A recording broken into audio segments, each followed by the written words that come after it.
অনেকে হজ করতে গিয়ে মৃত্যুর আকাঙ্ক্ষা ব্যক্ত করেন, তারা আল্লাহর কাছে দোয়া করেন আল্লাহ যেন তাদেরকে মক্কায় মৃত্যু দেন। এ ধরনের আকাঙ্ক্ষা এবং দোয়া করা কি সঙ্গত?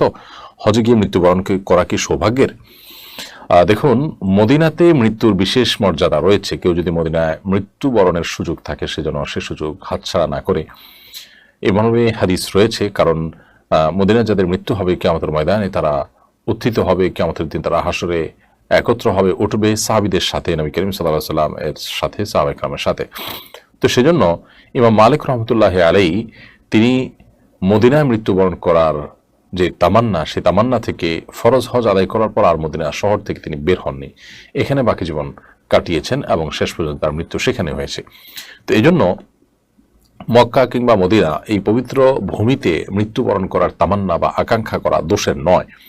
তবে হজে গিয়ে হজে গিয়ে আমার যদি মৃত্যু হয় এরকমটি বলার সুযোগ নেই, কারণ মৃত্যুর ক্ষণ, মৃত্যুর তারিখ আল্লাহ তাআলা জানেন। কারণ মৃত্যু নির্দিষ্ট করে ক্ষণ বা একটা সময় নির্দিষ্ট করে এর মধ্যে আল্লাহর কাছে মৃত্যু কামনা করা দোষণীয়। নবী করিম সাল্লাল্লাহু আলাইহি ওয়াসাল্লাম মৃত্যু কামনা করতে নিষেধ করেছেন।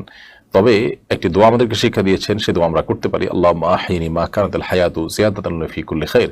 আল্লাহ আমাকে ততদিন পর্যন্ত আপনি বাঁচিয়ে রাখুন, হায়াত দিন, যতদিন আমার বেঁচে থাকার মধ্যে কল্যাণ রয়েছে, অর্থাৎ আমি বেঁচে থাকলে আমার কল্যাণ বাড়বে, উত্তরোত্তর বৃদ্ধি পাবে, ততদিন আপনি আমাকে বাঁচিয়ে রাখুন। এবং একইভাবে ওয়াফাত বা মৃত্যু তখনই দিন যখন আমার মৃত্যুর মাধ্যমে সকল অকল্যাণ থেকে আমার মুক্তি মিলবে।